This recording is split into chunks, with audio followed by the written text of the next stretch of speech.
So, where should we begin? Friendship is probably one of the most intriguing, interesting, cross-cultural types of relationships for me to work with. Because these days, you can call people friends, but that doesn't mean that you have a friendship with them. You can have 1,000 virtual friends and then no one to feed your cat.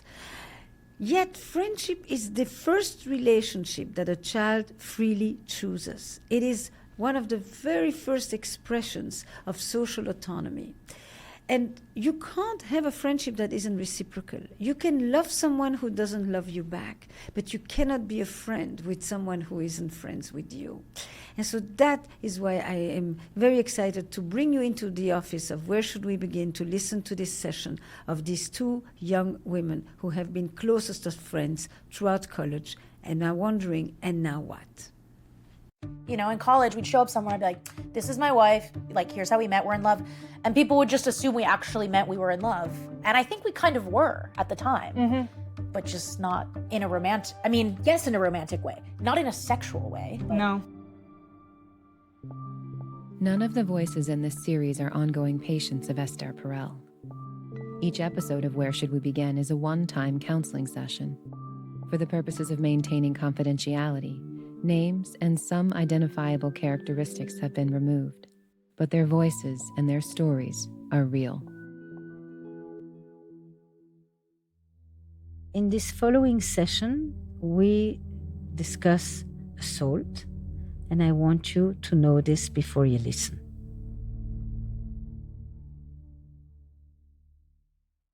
The story of a friendship. Two girls from very different backgrounds become confidants. They experience a love story together, a platonic love story, but a love story nevertheless. And they become each other's besties for 4 years, the entire college duration. Being able to ask for help and receive help, I think, is really foundational to our relationship and our friendship and the caretaking that happens between the two of us. They're there for each other. They're like the foundation for each of them to then go into the world and do their own explorations. And so then the question becomes, how does a friendship like that evolve after college, when their lives changes, when partners enter into this story, or when they start to make choices that take them away from each other? And it becomes a friendship where the expectations doesn't match the reality anymore. It's true that we have been experiencing different realities of our friendship in the last year, and maybe a little more. But I don't want to just fill in the empty space that you have. I want you to text me and say, hey, I haven't seen you. My boyfriend's out tonight. I would love to watch a movie. Do you want to come over? Right, but I haven't wanted to do that. We used to be everything for each other, and now we barely talk. Is it that other people have replaced us? That we've basically completely grown apart? Was I really that important? I didn't always feel like valued or like fully respected. And because I don't say things in the moment, I will start to weave, I'll start to crochet a little narrative. And so are we here to mourn our relationship, to say goodbye to each other, to realize that we will have accompanied each other in a most important phase of our life, one that we will never forget? Or do we have a chance to continue to be part of each other's lives? And that is a question that many of us have had to confront.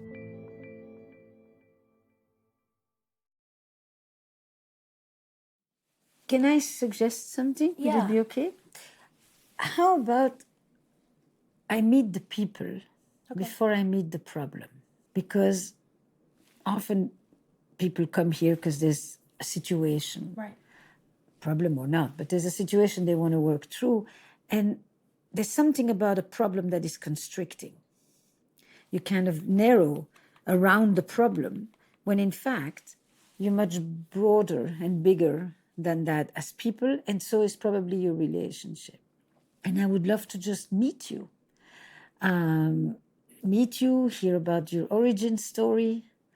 I understood some things happened. It's not generally that complicated in friendship to think what are the things that can go wrong. Tell me about if I met you separately, Yeah. as is likely sometimes to happen, and I sat on the plane next to you, and then I sit on the plane next to you, who am I meeting? Who, tell me a bit. I moved to the United States when I was 6. I was born in Buenos Aires. No accent. No accent, no. I was very young. I would say my brother, who is 9, has slightly more of an accent, but only if you know. My dad was a pilot for his whole career, so he was away a lot. And my mom was an architect before she had us, and then stayed home with us, especially after we moved, because my dad would be away, and like we didn't have the whole sort of community that we had back in Buenos Aires. Yeah, I think even though it was such a like small portion of my life that I lived there, my parents are very much from there, and all my family is from there. Like we don't have American family, like we're all Argentine. So I think it has played a significant like sort of cultural role. Say one more line about that.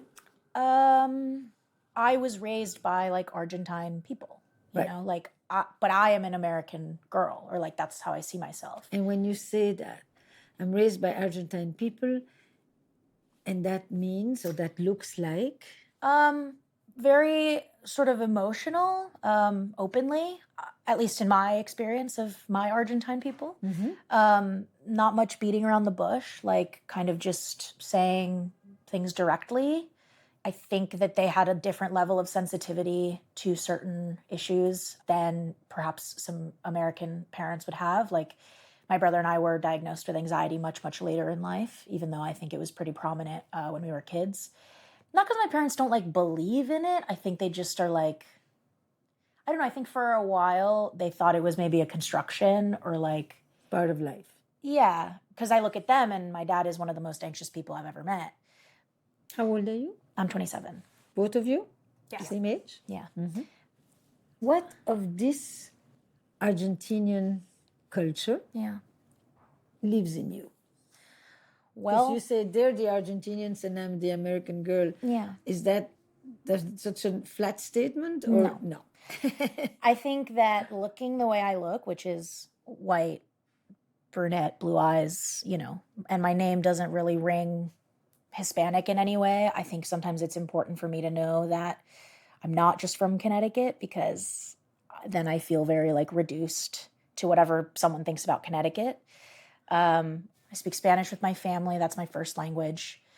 And there's definitely a version of me that is Argentine, but I don't get to access her very much because I mostly spend my time here. Right. But you are also saying different parts of me Yes. come to the front Yes. in each language Yes. and in each country. Yeah. Okay. Definitely. Yeah. So grew up in suburban Connecticut, went to college in Canada, and met Emily there. So you both were actually kind of what they call foreign students. Yes. Yeah. I grew up in the suburbs of Philadelphia, and both of my parents also grew up in that area.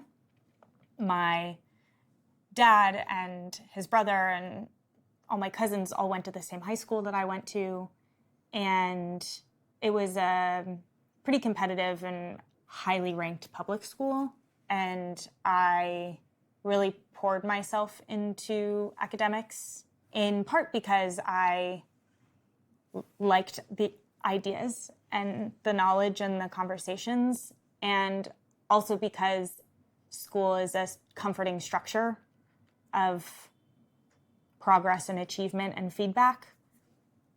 And because you were bored. And because I was bored.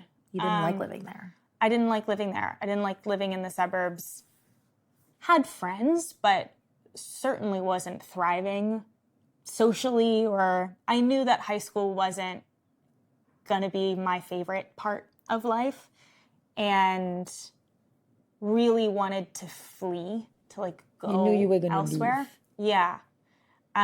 Wanted to go for college and study abroad, but my parents were like, please stay on this continent. So I went to Montreal which was only an 8-hour drive from home, but it really satisfied my craving for being an international student, being around other international students, being in a city, living independently.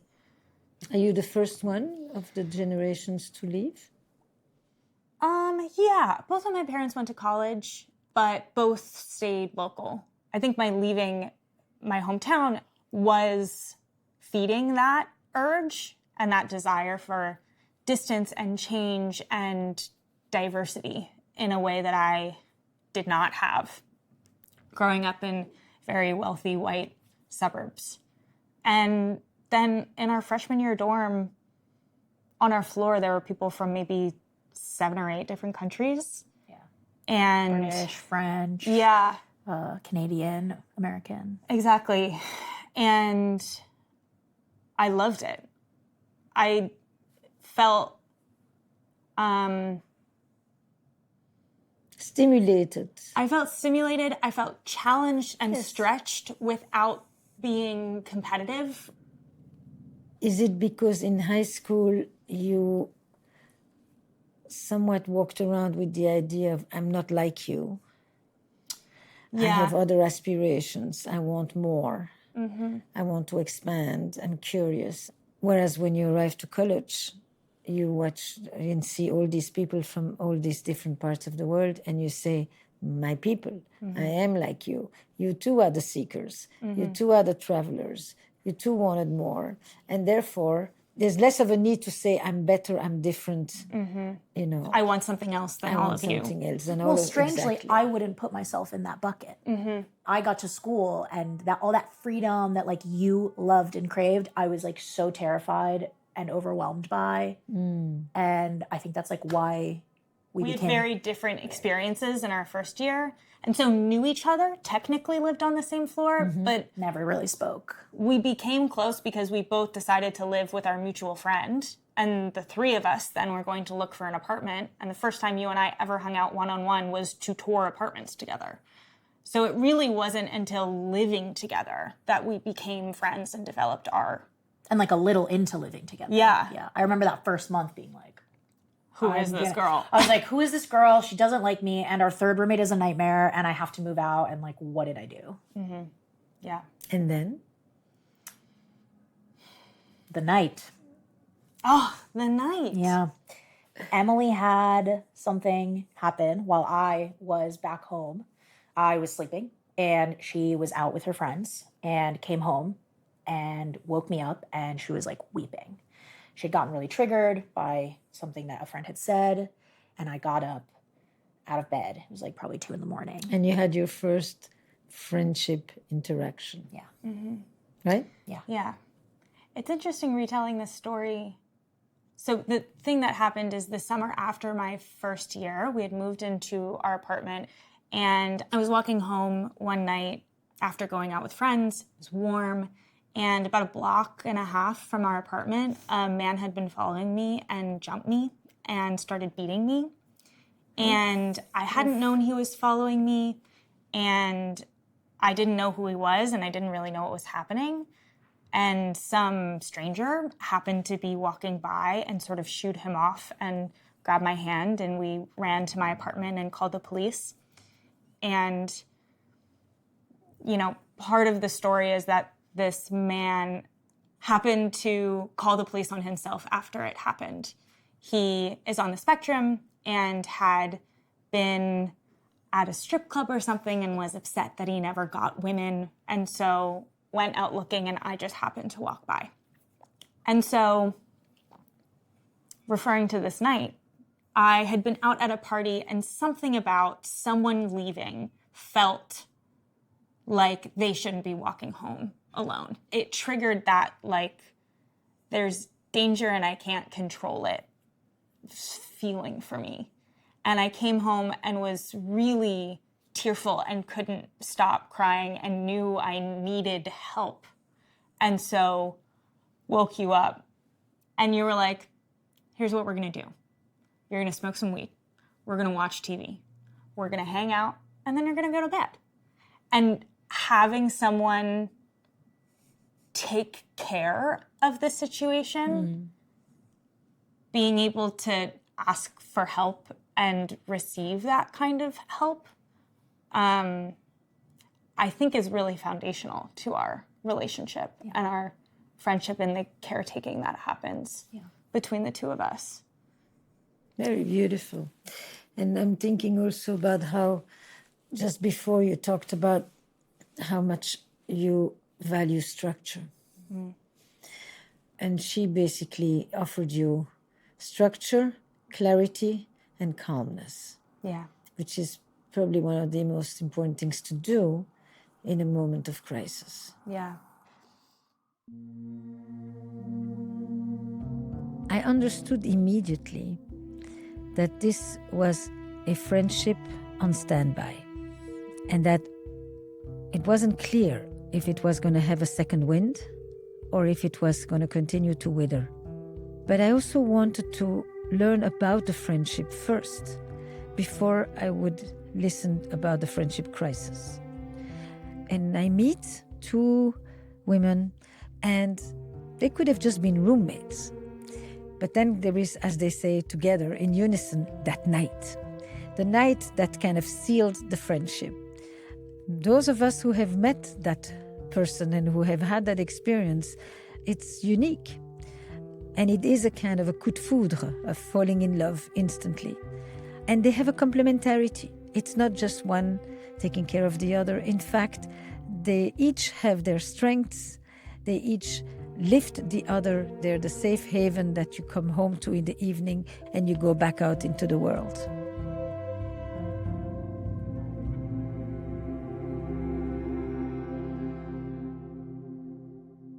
I wouldn't say that the caregiving is like all in one direction. I think like part of what we would like joke about when we became friends, because we became like, after that night, like we were up together every night, like talking, we were having dinner together, we were watching shows together.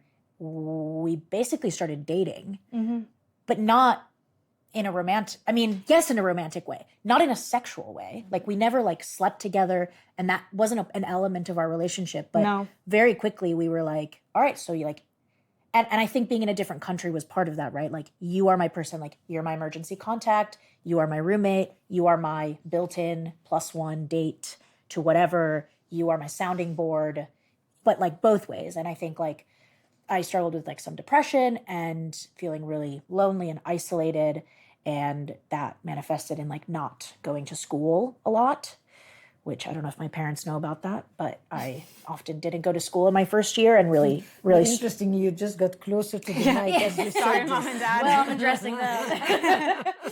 That one's for them. I learned a lot at school, and it wasn't all in school, and that's what I'll say. Emily was someone who was structured, did her readings. Always went to class. Always went to class, like knew how to get things done. And I was like, hey, come and learn how to smoke out of this bong, and I'm going to make you some cookies, and we're going to watch TV. And I think that at the time, that's like what we both needed. We needed someone else to help us with the thing we weren't so good at. Yeah. Yeah. And then when you ended college, you stayed in touch, Well, this is sort of where the trouble begins, because I begin to have a lot of feelings and can't figure out how to share them. And so then I like hold on to them. And I would say the end of college, we experienced very differently. And I was very angry with her. And I did not know. I had made other meaning that friends. she continues to make you cookies and to roll the bong and to... Kind of. I mean, I was also busier. I mean, it's that invisible? Well, to the same think it was extent that we had always had different interests and different friend groups and different hobbies and activities, we both became more involved in our separate worlds. And so I didn't necessarily notice your distance as being about me so much as you were busy with your own things and I was busy with my own things. Okay. And so we graduated, we moved out, we left Montreal, which was heartbreaking for me, at least. I was happy to leave. I also think I should mention, and I don't actually think that this was so crucial, but Emily did have a boyfriend that final year, which we had not had before, either of us. That hadn't been part of the dynamic. Yeah. So I think a lot of the like quiet, like chilling of like smoking or watching TV or whatever, you were now doing with somewhere other else. people. Yeah. So I ended up moving to Chicago, and I moved at the same time as a gaggle of Olivia's best friends from high school also moved. And so I'd met some of these people through you, and they quickly became my community in Chicago. And you look from afar in New York, where it's really expensive and you don't have a lot of friends or community, and you're saying, wait, all my friends are hanging out without me, so you come and move to Chicago and move in with me. So that's my, I guess, 2-year arc. And you move in together in Chicago, and you With a third roommate. With a third roommate. But the main idea is you reestablish your domestic life. Yes. And at this point, I have a new boyfriend. And you arrive. Like my boyfriend and I broke up in the car an On the hour way. outside of Chicago. So I was like fresh Off single. a breakup. Yeah. It's interesting, right? This friendship, I mean, this is probably true for many, right? It's the two of us, the three of us, the four of us with the gang, me with your gang, me looking at you with my gang. Yeah.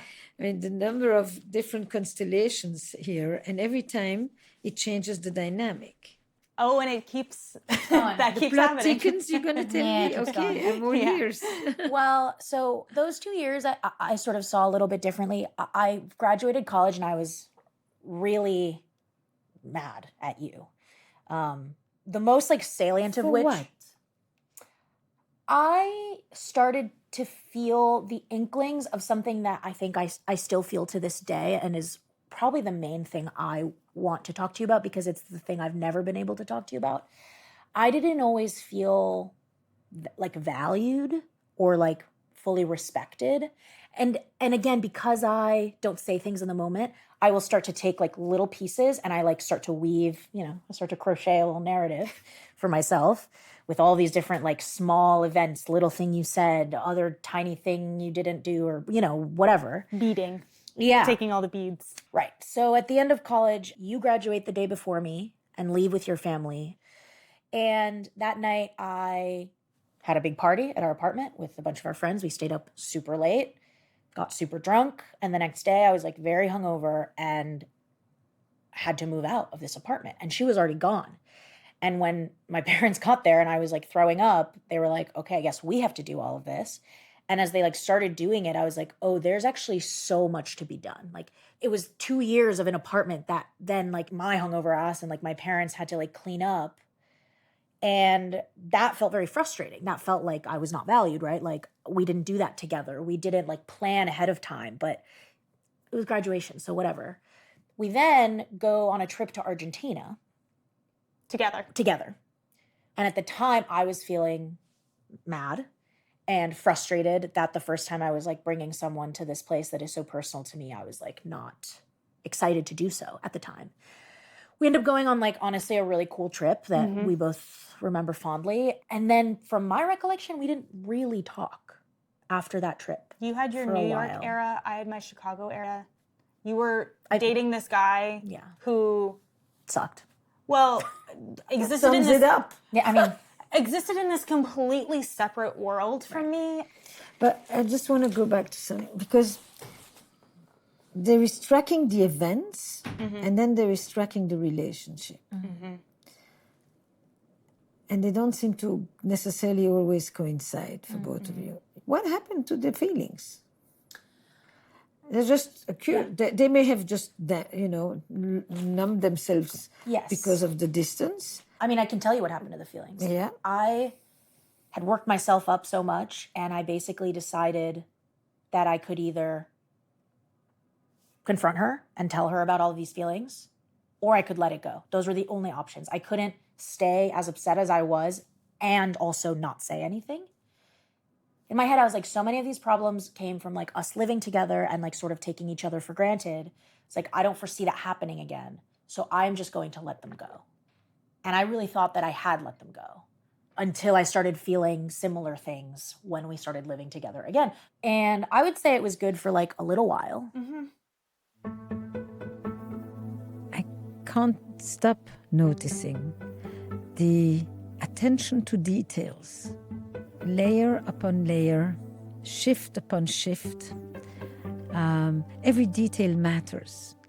It's a very careful tending to the relationship, to the closeness, the distance, the coming toward, the moving away from, the sharing, the keeping to oneself, the expressing the feelings, the trying to distance oneself from one's own feelings, because how to be close to you if I feel all of this? So I either stay with my feelings and I separate from you, or I stay close to you and I separate from my feelings.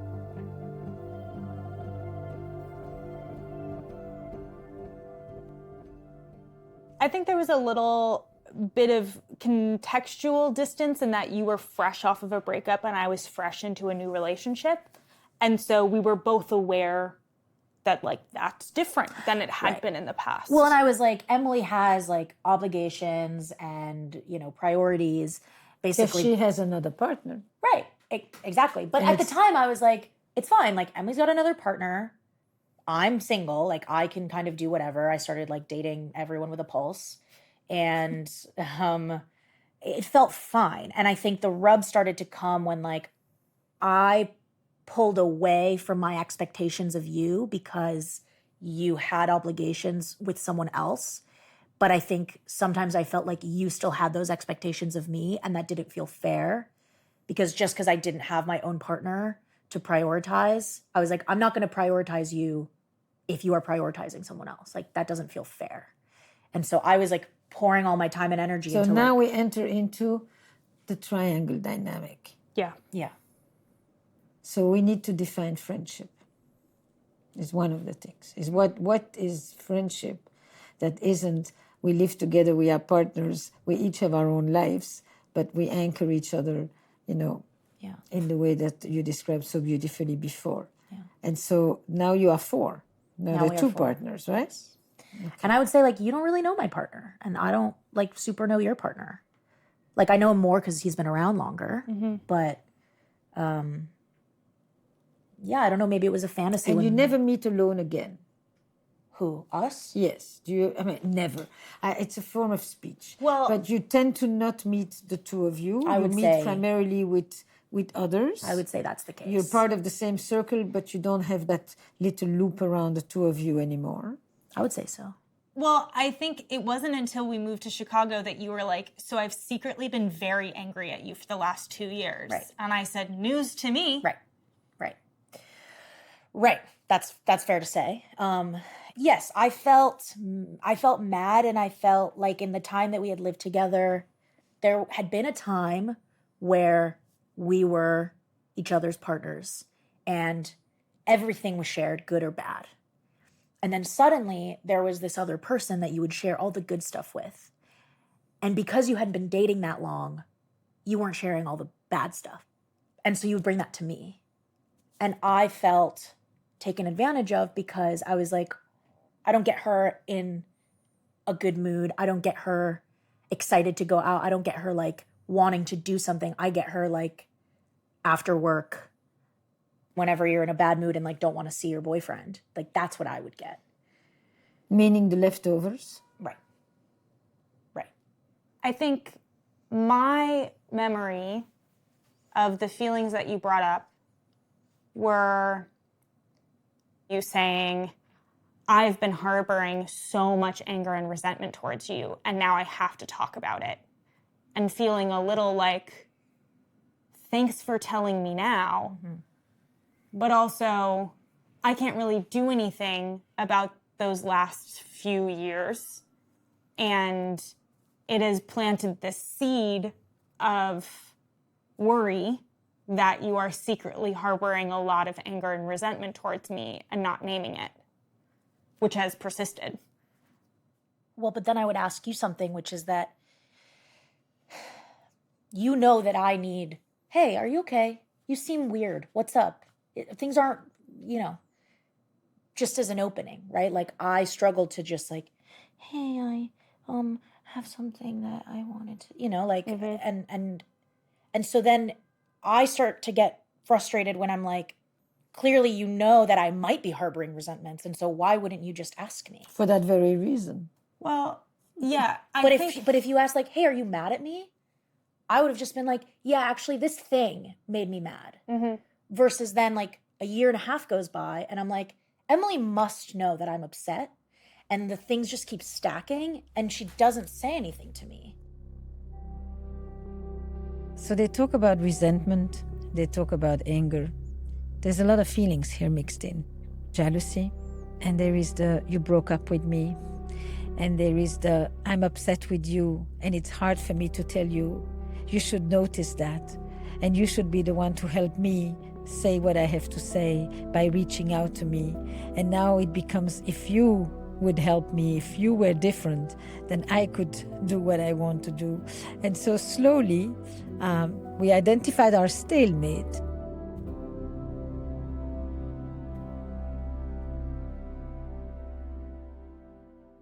Well, there are two places that we could go. One, I think, is we deal with conflict and emotions very differently, in part due to each of our families. Definitely. Where if you were acting some type of way, your dad would bust into your room and yell at you to tell him what's going on. Yes. Whereas my family gives space, backup, no intrusion. If she needs something, she'll let us know. Exactly. But we're also still sort of hovering around the 2022 conflict. And part of the prompt of us being here is the distance that's persisted over the last year or so. And I'll add that it's not that I knew you were mad about something and wasn't coming to ask you what's wrong. It's more that I was experiencing when we would hang out, you would mostly talk about yourself.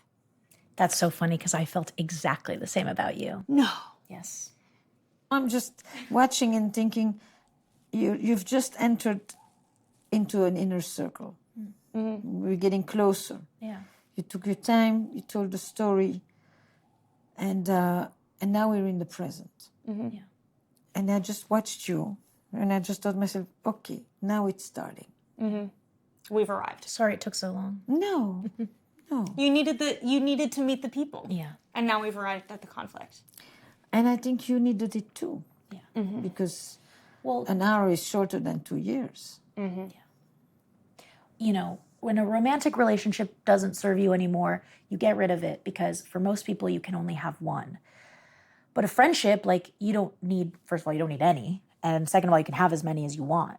And so, I think some friendship sort of skeptics might be like, well, so why are you guys still friends? Or why are you trying to be friends? And it's in telling you the story, I'm getting emotional, thinking about everything we've been through. And I've just never had friendship the way I did with Emily. And it makes me so sad that my boyfriend and probably the love of my life, doesn't know that and doesn't know you and doesn't know us as friends, really.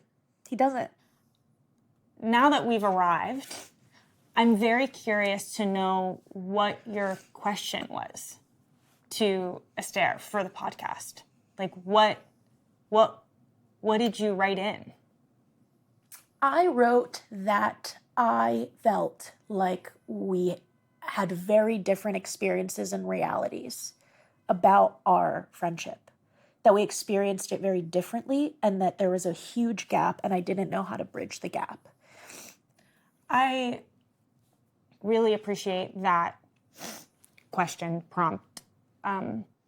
It's true that we have been experiencing different realities of our friendship in the last year, and maybe a little more, but we're very clear on our origin story, in part because we've told this story to a lot of people. Well, because I'd be like, this is my wife. In college, we'd show up somewhere, I'd be like, this is my wife. Here's how we met, we're in love. And people would just assume we actually meant we were in love. And I think we kind of were at the time, but just not in a sort of But I think that typical way. Pointing to our really different experiences of the current reality of our friendship, something that really caught me when you reached out to tell me that you had written into this podcast was you saying, I've been really emotional about this for a long time and thinking about it and journaling about it and talking to my boyfriend and my therapist and our friends about it. Mostly my parents. I tried not to talk to our friends about it. Okay, but your people. And I think this is sort of getting to the current triangulation, which is you, me, and everyone else. I felt so protective of our primary partnership with each other because I hadn't had a long-term committed relationship before you, because you were the most meaningful relationship in my life. And I really resented the idea of anyone finding a partner and then it taking precedent over this really rich partnership that we had built, and felt very defensive of the fact that relationships can be multiple and overlapping and you don't have to get everything from one relationship, etc. But it feels like you have been talking to everyone else about what you are feeling and how you are perceiving this before talking to me. And to find out that you had been angry and frustrated, but really charged and emotional about it, and telling our friends, that felt like more of the betrayal. Yeah, I mean, and obviously it's like something that I know that I do and am trying better. I guess I just felt so, our partnership felt dissolved, to be honest. See, you emphasize loss and you emphasize betrayal. I didn't matter to you anymore. You had replaced me. Here came the boyfriend. I was no longer your priority. And there's grief and there's loss. You know, somebody once said, every person's autobiography is another person's betrayal.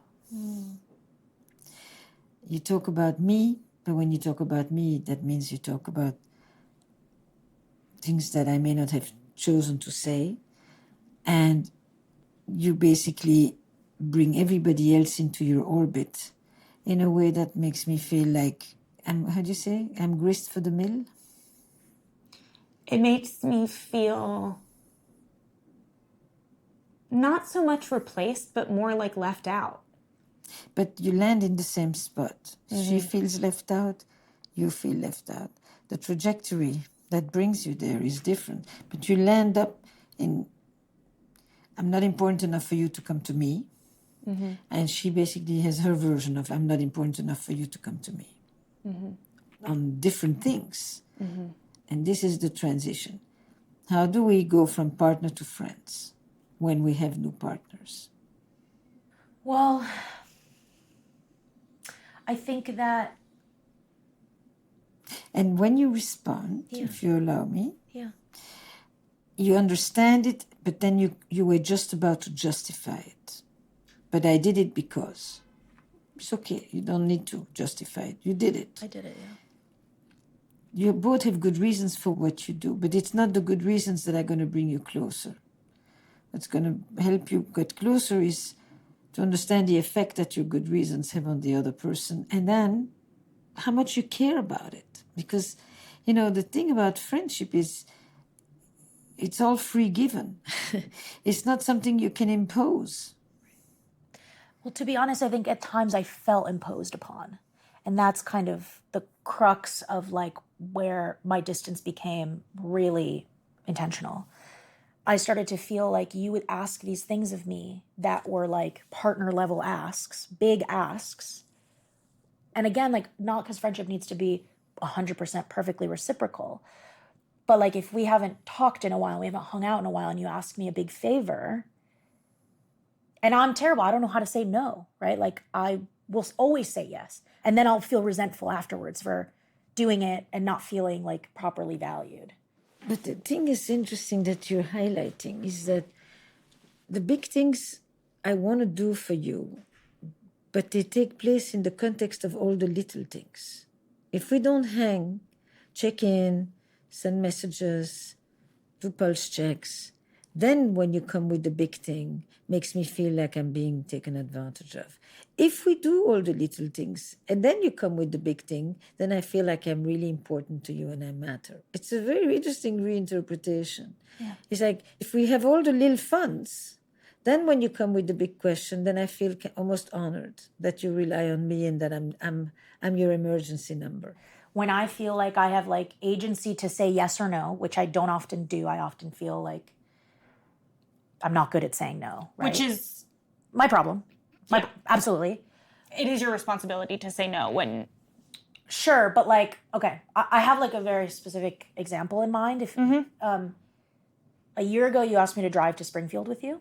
Yes. You called me on the phone. I answered the phone. You said, "Are you working on Monday?"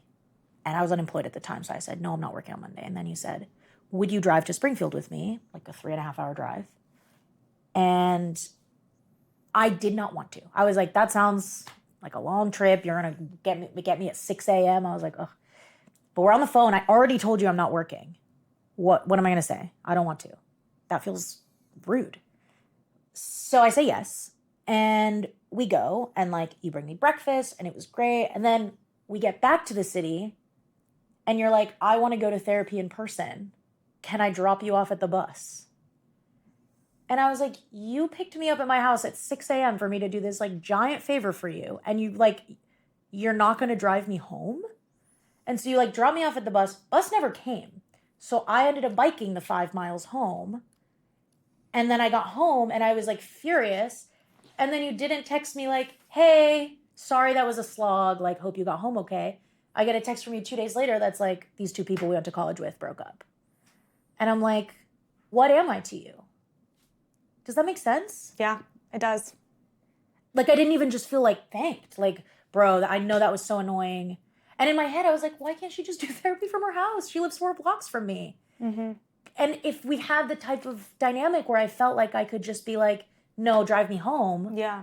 But I didn't feel that way. You were like, is it cool if I do this? And I'm just like, yeah, I guess. And again, that's on me. Like, I should speak up. But I don't always feel like I can. Mm-hmm. And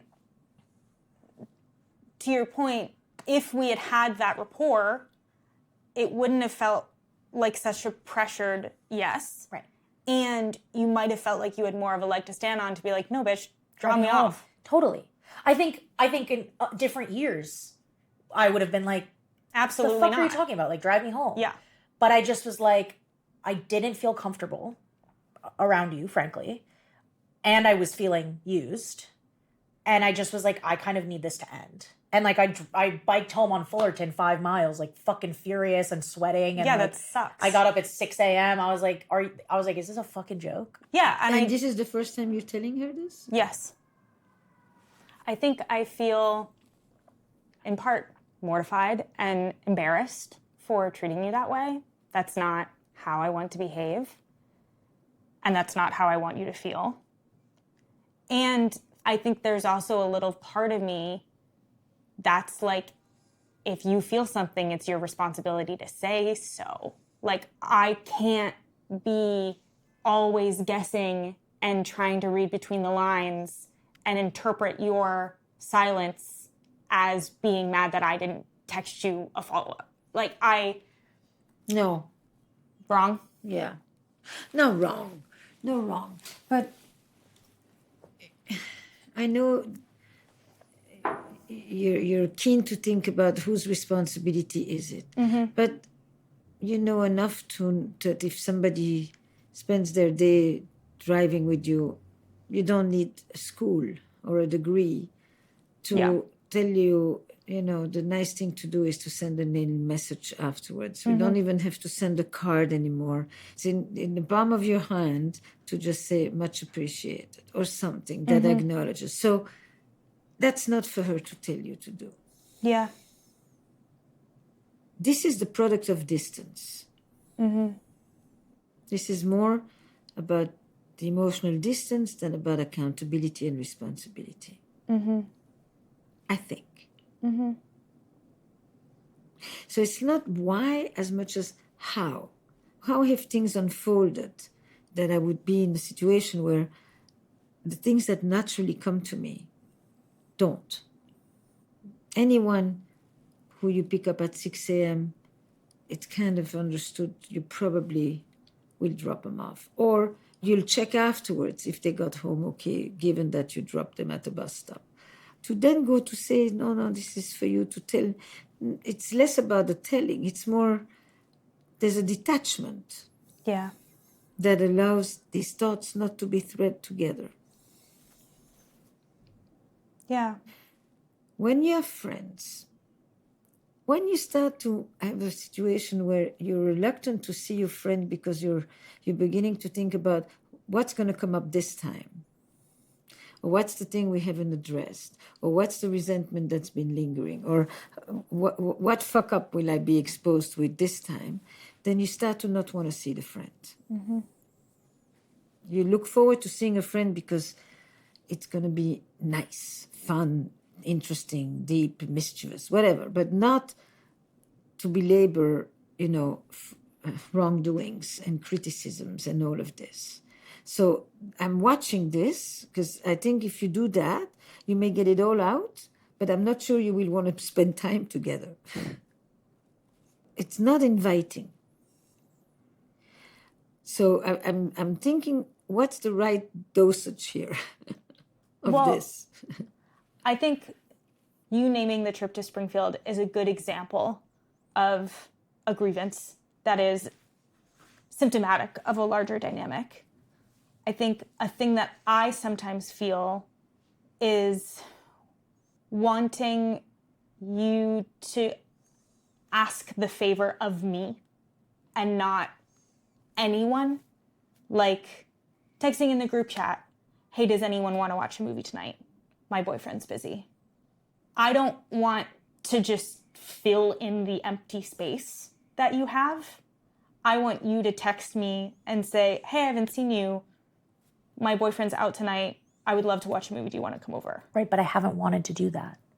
Yes, but I'm saying that my experience of you being self-centered is you not asking me to do anything, not asking me about myself. And then it feels like expecting someone to come in and fill a need for you. And I want you to ask me to be burdened. I want you to ask me to drive to Springfield with you. Right.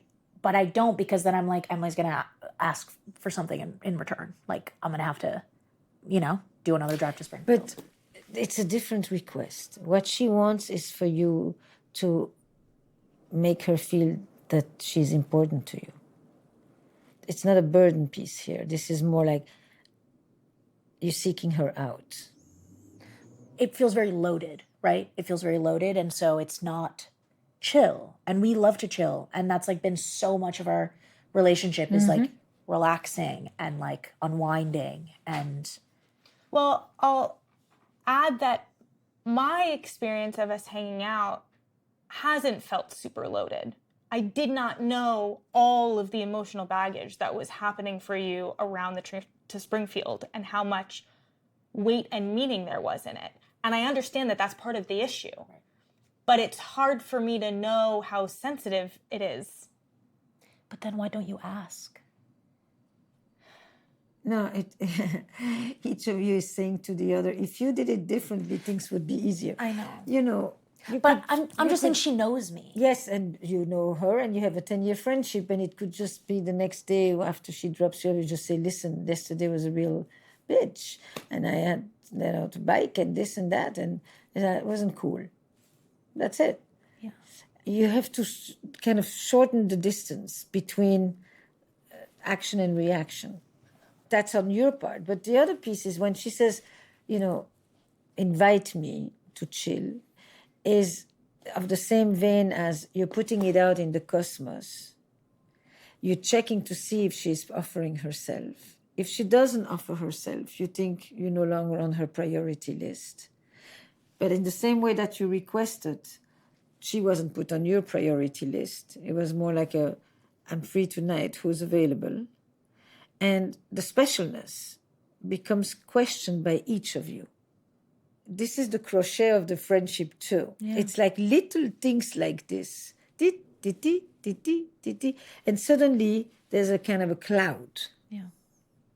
So when she says, call me, I wouldn't explain why you don't call her. I would say, I'm glad to know you want that because I want that too. End of conversation.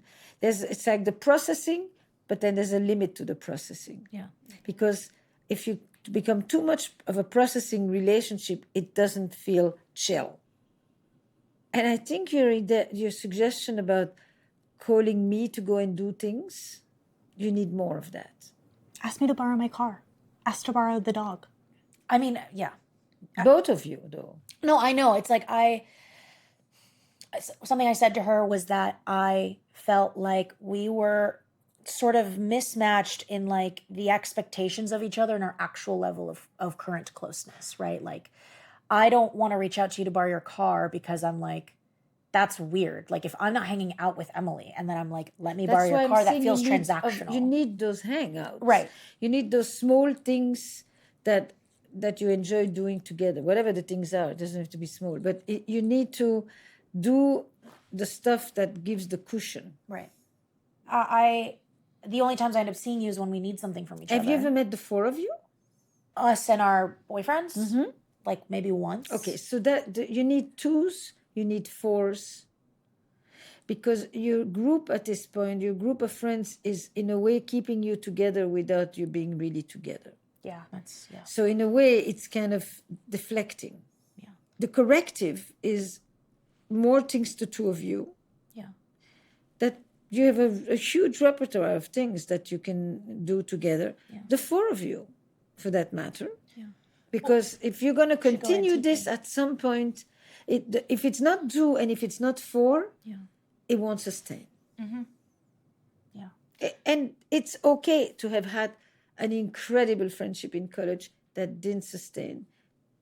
People will tell you stories upon stories of how things just went in different directions and dissolved gradually. But if you want it, then it's about creating these new configurations. Yeah.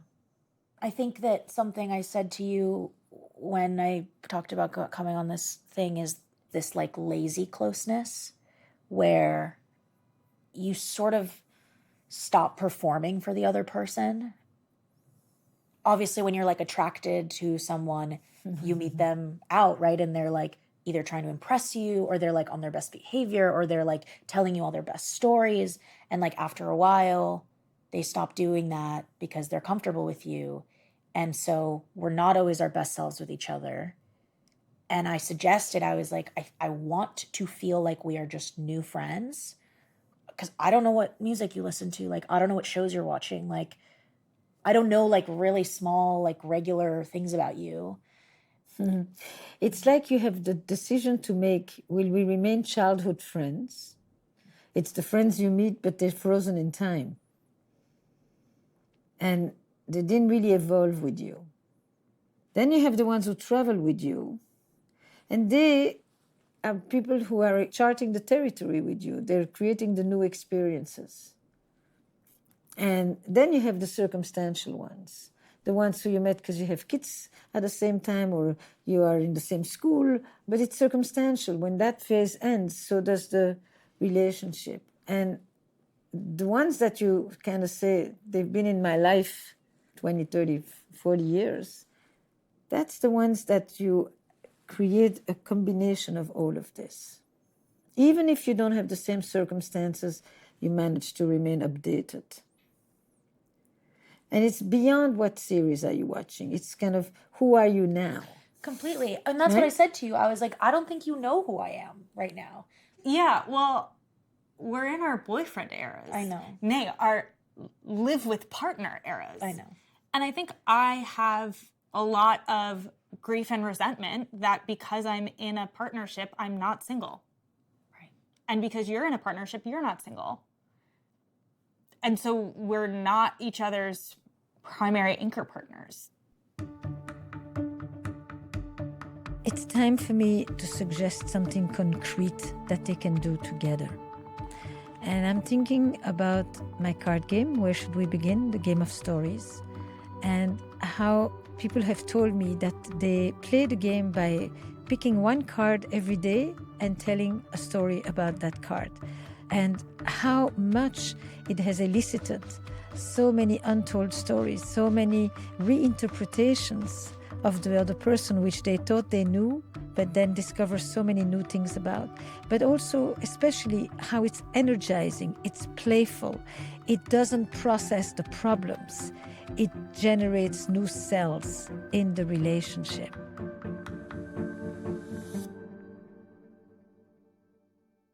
So every day, you flip a card, you send it, and you tell a story. And find a way to bring each other back into your lives today. Mm-hmm. But not only by talking about the things that you're upset about, but by actually creating an energy that makes you want to connect to each other. You won't stay friends by talking about what makes you upset. It doesn't work this way. It's important to do, but it's not what keeps the friendship alive. I also like that as we rebuild and refresh our relationship, that we can invite our partners into this new family system, that there's this new important person in your life who I get to meet and become friends with as well. Mm-hmm. Yeah. Yeah, I would love for you to know him. It's crazy, we live 4 blocks from each other. And what if you took a walk together? You know, a few times a week, half an hour, and you walk the dog. Mm-hmm. We love dogs. I mean, it's that kind of ritual, fun, simple. And we've found that in group dynamics, but we've lost that on a one-to-one basis. Right. Yes. But you're right. I mean, we do have like tons of things. I was just like, we should go antiquing. Like, we love antiquing, and we live in the Midwest. I started knitting. I She know. didn't even tell me. I've been knitting, but I'm stuck because I fucked it up and I don't know how to fix it. And I'll help you. Yeah. And you haven't seen my new beading. I've been beading. Literally. All right, that's the energy you're going to leave with. Mm-hmm. We're not going to add anything.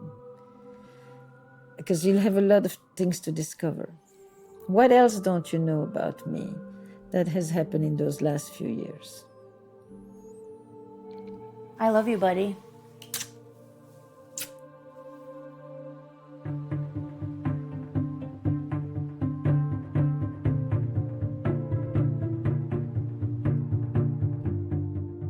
Where Should We Begin with Esther Perel is produced by Magnificent Noise. We're part of the Vox Media Podcast Network, in partnership with New York Magazine and The Cut. Our production staff includes Eric Newsom, Destry Sibley, Sabrina Farhi, Kristen Muller, and Julian Att. Original music and additional production by Paul Schneider.